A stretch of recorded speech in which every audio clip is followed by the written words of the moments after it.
Magandang araw po. Ako po si Dr. Jose Santos.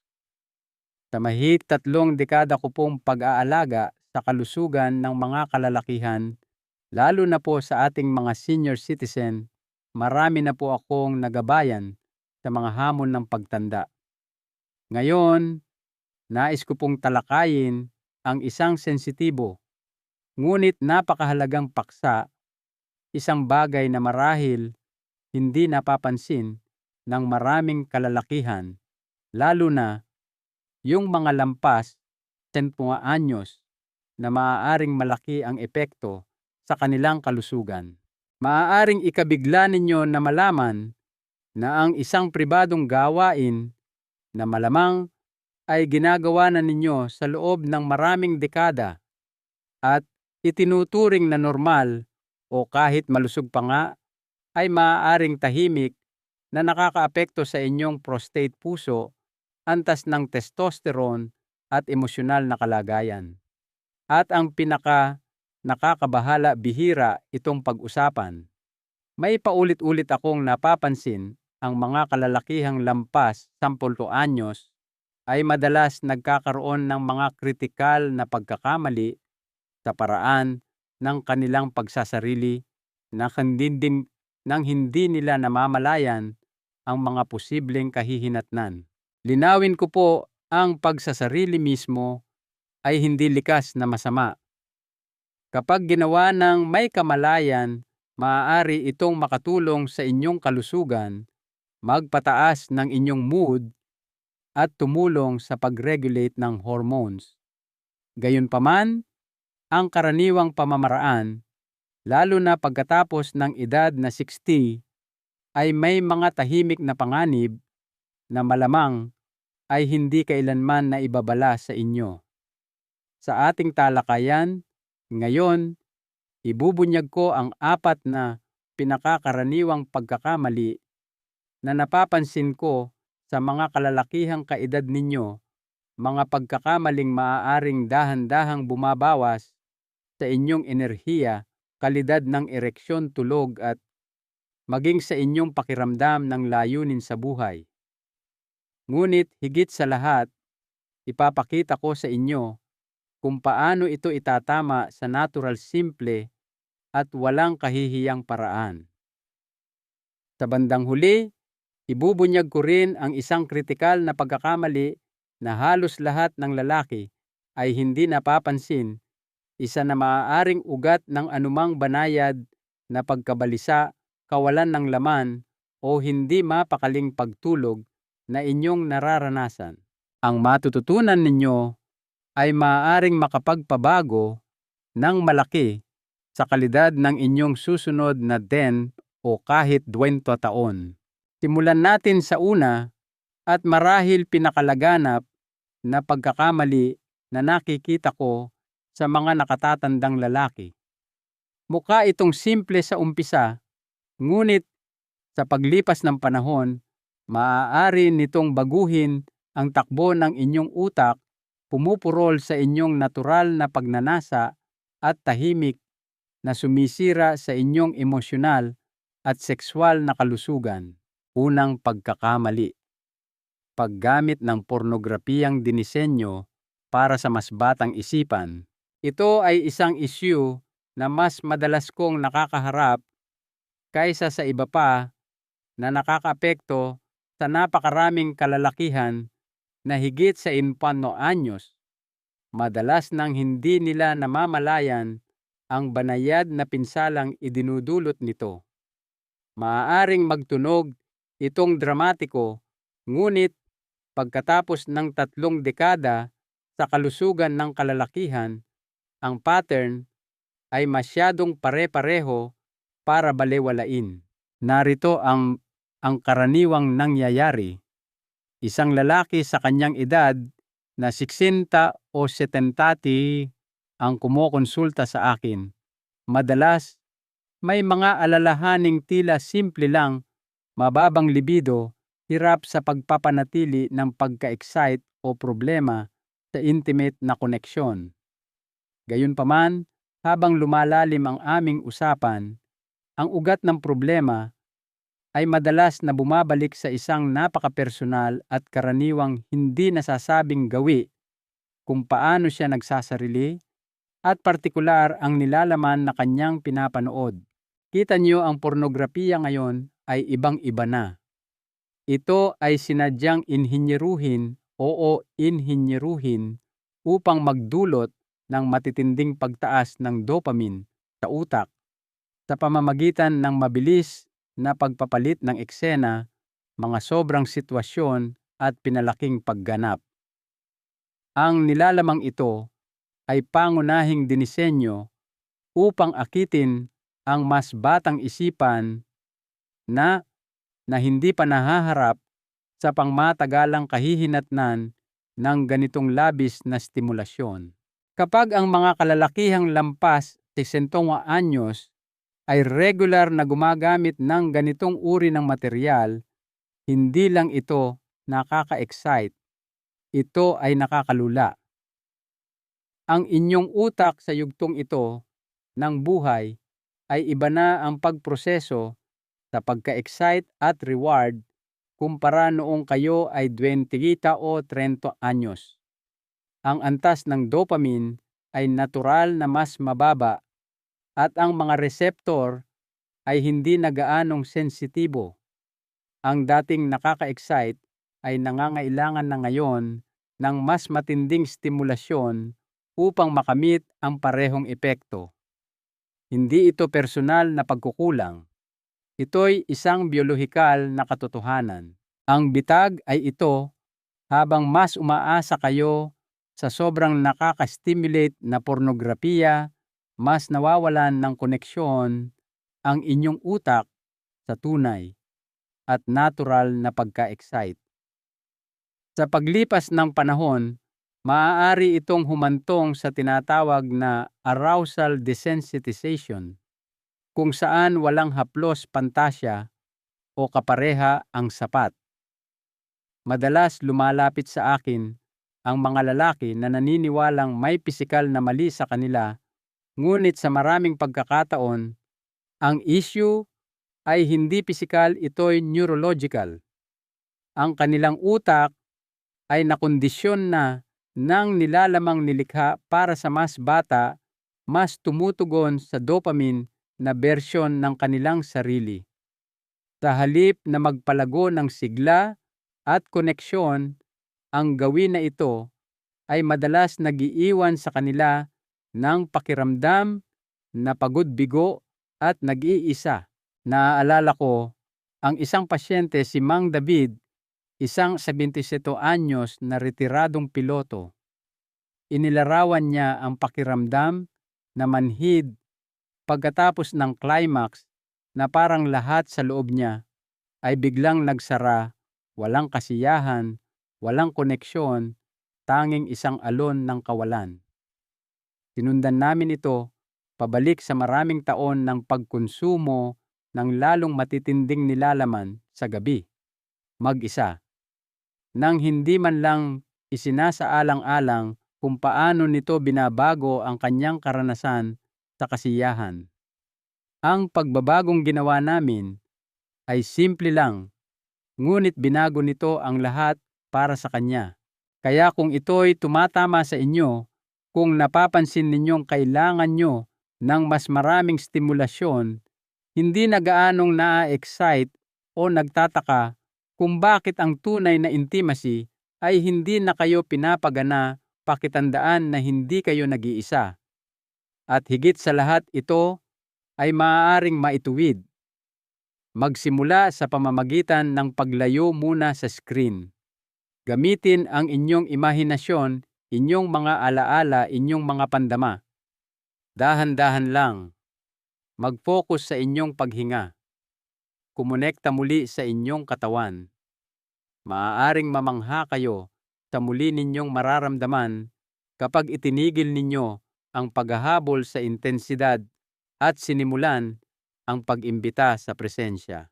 Habang karaniwan ang unang pagkakamaling ito, ang susunod ay mas banayad pa at posibleng mas makapipinsala sa inyong pisikal na kalusugan. Ito'y isang bagay na ginagawa ng karamihan sa mga lalaki nang walang pag-aalinlangan, ngunit maaari nitong tahimik na ikompromiso ang kalidad ng ereksyon, sirkulasyon at kalusugan ng prostate. Ikalawang pagkakamali, masyadong agresibo o nagmamadali sa pagsasarili. Ang susunod na pagkakamaling ito ay isa na halos lahat ng lalaki ay nagagawa, lalo na tayong mga nagdala ng mga gawi mula sa ating kabataan hanggang sa ating edad na 60 pataas. Hindi ito hayagang pinag-uusapan at sa totoo lang, karamihan sa mga lalaki ay hindi man lang namamalayan na ginagawa nila ito. Ngunit sa paglipas ng panahon, tahimik nitong sinisira ang mismong mga sistema na inaasahan natin para sa sexual na sigla at pangmatagalang kalusugan. Noong tayo'y mas bata pa, marami sa atin ang nakagawian ng mabilis na pagsasarili. May katuturan naman noon, madalas limitado ang privacy, mataas ang enerhiya at ang paglaya ng tensyon ang pangunahing layunin. Kaya natuto tayong magmadali, humawak ng mahigpit at matapos ng mabilis. Ang pakiramdam ng pagkaapurang ito ay naging bahagi na natin, parang muscle memory. Ang problema, ang gumana noong 25 anyos ka ay hindi na nagsisilbi sa iyo sa edad na 65.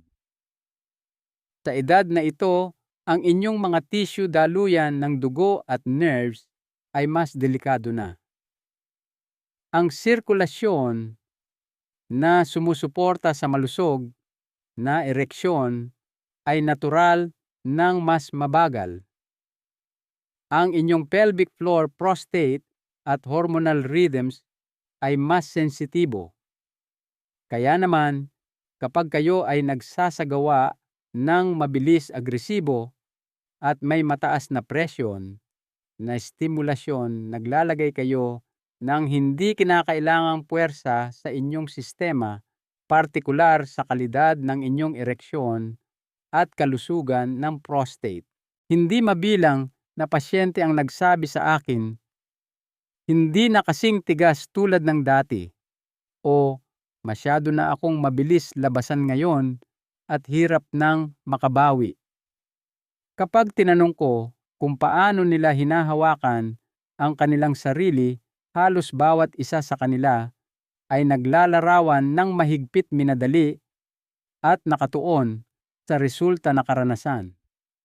Naiintindihan ko ang pattern na iyon ay kasama na nila sa loob ng maraming dekada.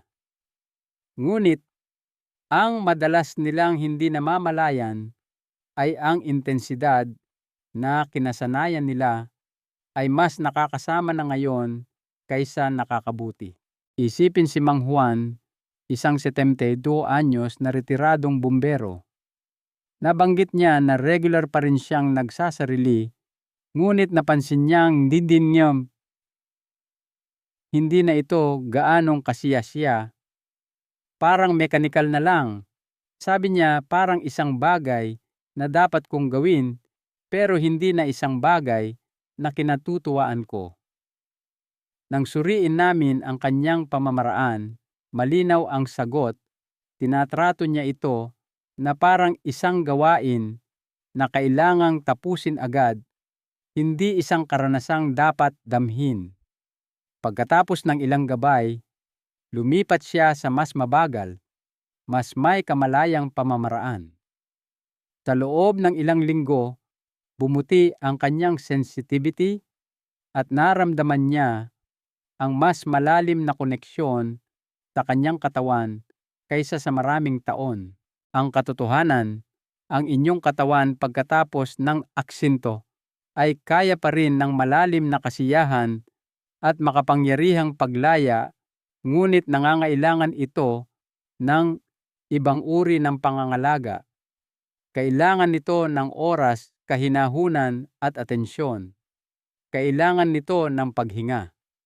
sa pamamagitan ng pagluwag ng inyong hawak pagbagal ng inyong kilos at pagpapahintulot na unti-unting mabuo ang pagnanasa, hindi lang ninyo pinoprotektahan ang inyong pisikal na kalusugan. Sinasanay ninyo muli ang inyong nervous system na mas makaramdam, mas kumonekta, at maglabas sa paraang nagpapalusog sa halip na umuubos ng lakas. Karamihan sa mga lalaki ay hindi iniisip ang paano. Nakatuon lang sila sa resulta.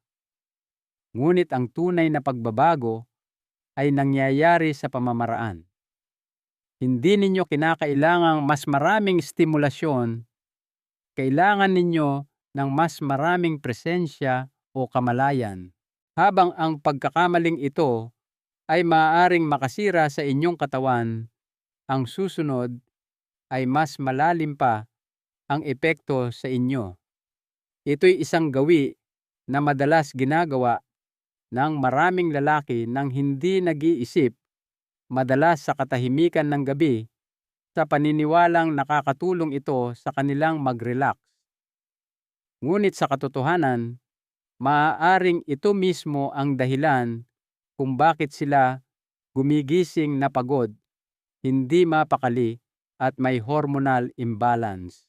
Ikatlong pagkakamali, paggamit ng pagsasarili bilang pampatulog lalo na sa gabi. Ito ay maaaring makagulat sa inyo dahil para sa maraming lalaki, parang nakakatulong itong gawi. Sa katunayan, kapag binabanggit ko ito sa aking mga pasyente, ang pinakakaraniwang tugon ay, "Teka, anong masama doon?" Talagang nagugulat sila dahil sa loob ng maraming taon, minsan dekada, ginagamit nila ang pagsasarili bilang paraan para mag-relax sa pagtatapos ng araw. Natural lang ang pakiramdam kahit na tila hindi nakakapinsala. Ngunit sa paglipas ng panahon, ito ay nagiging isa sa pinaka hindi naiintindihan at tahimik na nakakagambalang pattern na nakikita ko sa mga kalalakihang lampas 30 anyos.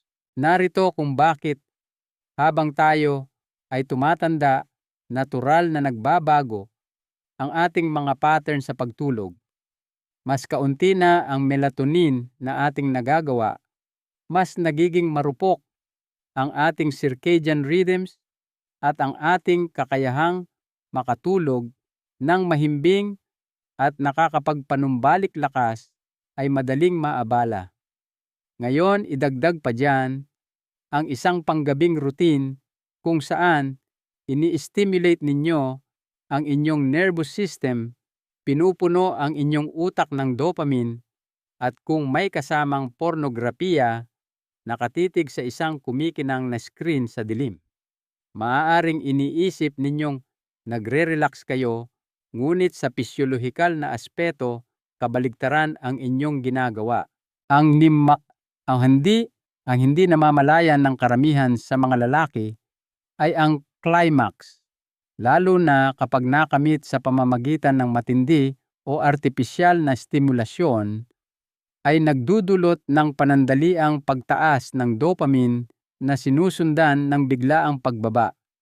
Ang pagbagsak na iyon ay hindi nagpapakalma sa nervous system.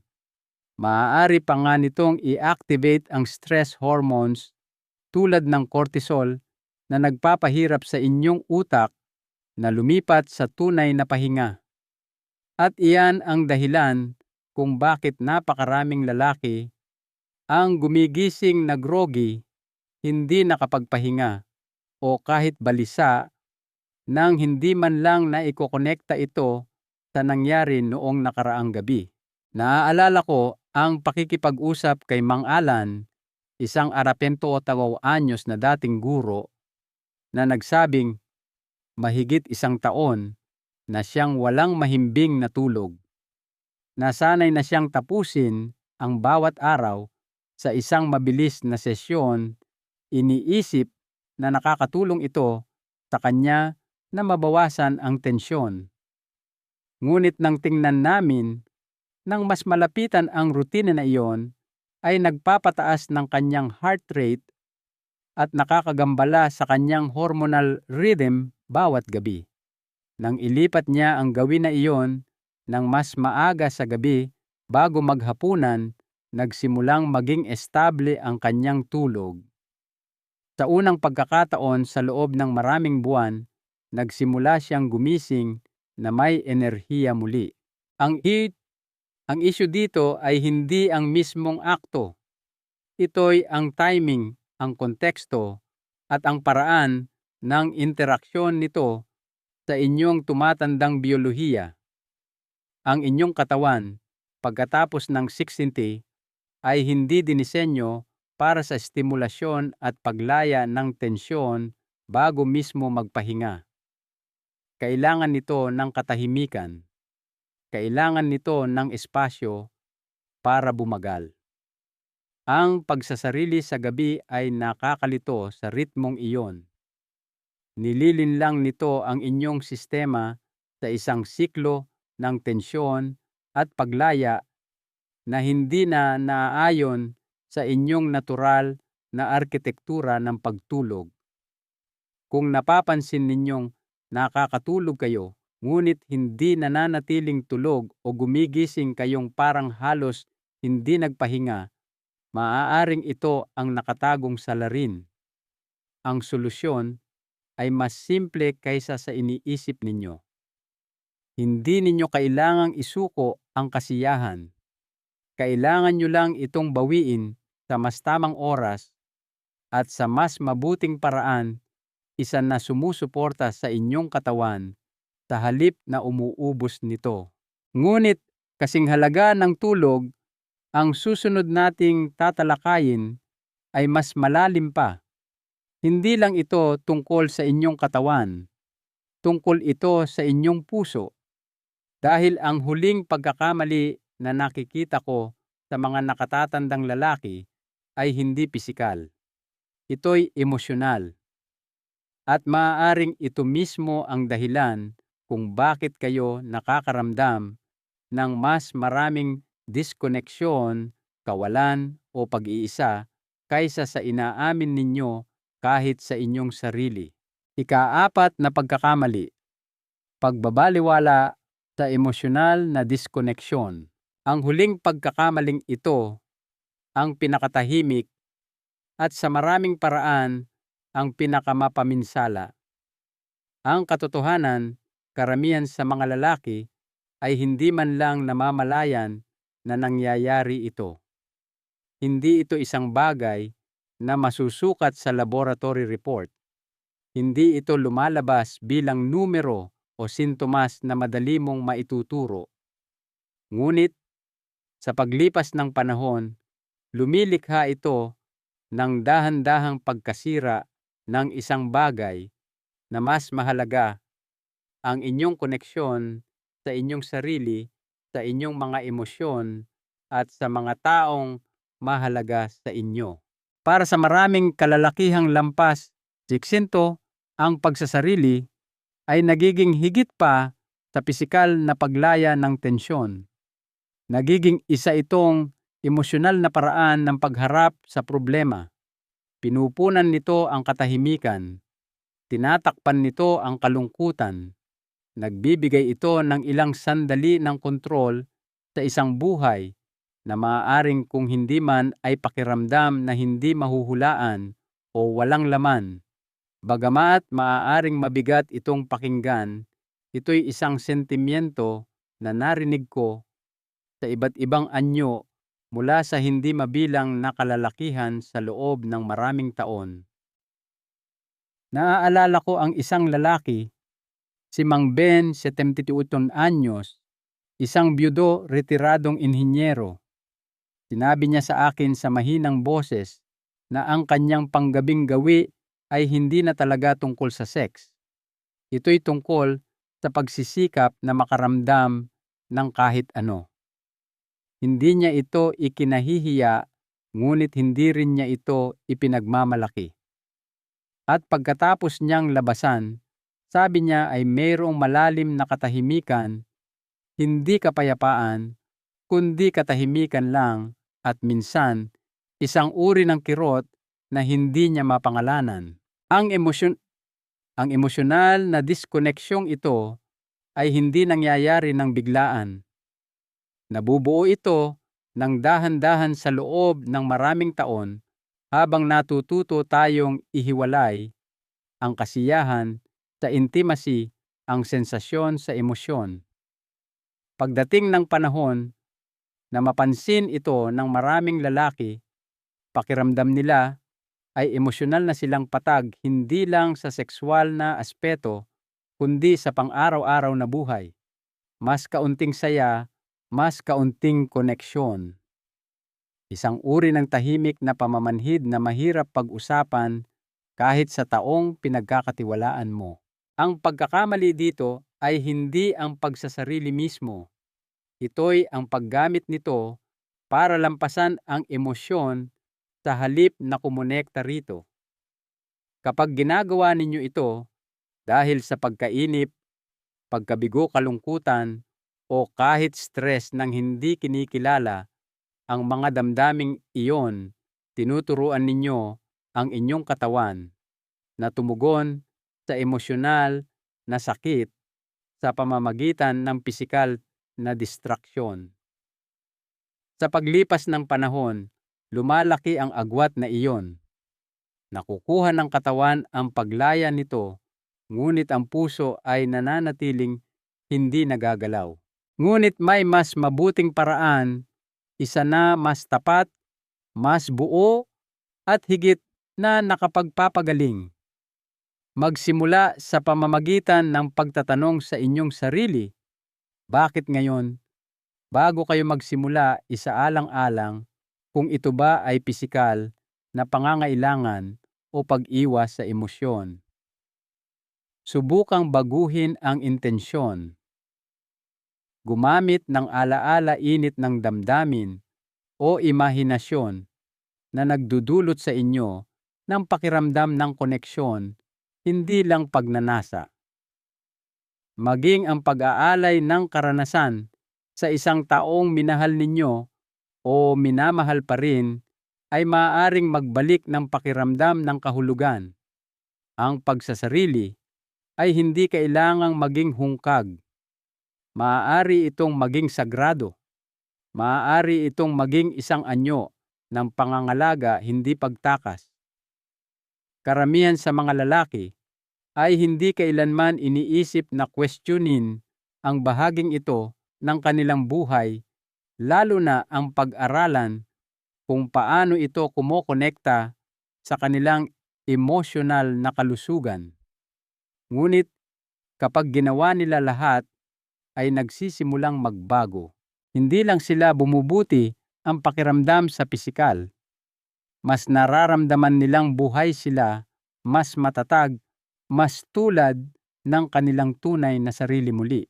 Ngayong nailantad na natin ang 4 na tahimik na pagkakamaling ito, may isa pang panghuli at mas malawak na pagkakamali akong nais tugunan. Ang pinakamalaking pagkakamali, ang pag-iisip na wala na. Itong halaga, kung may isang huling pagkakamali akong nakita ng higit pa sa lahat ng pinagsama-sama ito, iyon ang paniniwalang wala na talagang halaga ang lahat ng ito. Na sa edad ninyo, ang paraan ng inyong pagsasarili o kung may babaguhin man kayo tungkol dito ay hindi na sulit pag-isipan pa, na masyado na kayong matanda para mag-alala tungkol sa koneksyon o hormones o kung paano nababagay ang kasiyahan sa inyong buhay ngayon. Narinig ko na ang mga lalaking nagsasabi sa puntong ito, bakit pa magbabago ng hindi mabilang na beses. Ngunit narito ang alam ko, pagkatapos ng 3 dekada sa larangang ito, mas mahalaga ito ngayon kaysa dati. Ang mga pagpiling ginagawa ninyo sa inyong katawan ngayon ay hindi lang tungkol sa pag-iwas sa problema. Ito'y tungkol sa paglikha ng kalidad ng buhay na nais ninyo sa mga darating na taon. Kapag nagpatuloy kayo sa panonood ng pornografiyang dinisenyo para sa mas batang isipan, nagmamadali sa akto, nang may mahigpit na hawak ginagawa ito sa gabi para habulin ang tulog o ginagamit ito para takasan ang mga emosyong ayaw ninyong harapin, hindi lang kayo bumubuo ng mga gawi, hinuhubog ninyo ang inyong nervous system. Sinasanay ninyo ang inyong utak na kumalas sa tunay ninyong kailangan, maging ito man ay pahinga, koneksyon o kapayapaan ng isip. Ngunit kapag pinili ninyong magdala ng kamalayan, pangangalaga at presensya sa napakapribadong bahaging ito ng inyong buhay, may nagsisimulang magbago. Nagsisimula kayong makaramdam ng mas maraming enerhiya. Nagsisimula kayong matulog ng mas maayos. Napapansin ninyo ang isang tahimik na pagbabalik ng pagmamalaki, hindi dahil perpekto ang lahat, kundi dahil hindi na ninyo binabaliwala ang inyong sarili. Nakikinig na kayo muli. Nagpapakita kayo para sa inyong sarili sa paraang hindi kailanman ginagawa ng karamihan sa mga lalaki. Hindi ito tungkol sa pagkakasala o kahihiyan. Ito'y tungkol sa pagpili. At sa edad na 60, 70 o 80, mayroon pa rin kayo nito. Mayroon pa rin kayong kapangyarihang pumili kung paano ninyo aalagaan ang inyong katawan, isip at puso. At nagsisimula ito sa isang bagay na kasing simple at posibleng kasing sagrado ng kung paano ninyo hinahawakan ang inyong sarili. Kaya huwag magkamali sa pag-iisip na wala na itong halaga dahil napakalaki ng kahalagahan nito. Ang pagkakaibang maidudulot nito ay maaaring mas makapangyarihan kaysa sa inyong inaakala. Isang aral sa buhay at pagsulong, ang pinakamahalagang aral na maibabahagi ko mula sa maraming taon ng pakikinig sa mga kalalakihang tulad ninyo ay ang kamalayan sa sarili at maingat na pagkilos ang mga susi sa sigla sa anumang edad. Hindi pa huli ang lahat. Para mas maunawaan ang inyong katawan, para hamunin ang mga lumang gawi at para pumili ng mga kasanayang tunay na nagpapalusog sa inyo, pisikal, mental at emosyonal. Ang inyong kapakanan ay isang patuloy na paglalakbay, hindi isang takdang destinasyon. Ang tapang na suriin, kahit ang pinakapribadong aspeto ng inyong buhay, ay isang testamento sa inyong lakas at sa inyong pangako na mamuhay ng lubusan. Kung ang mensaheng ito ay tumatak sa inyo, mangyaring huwag itong sarilinin.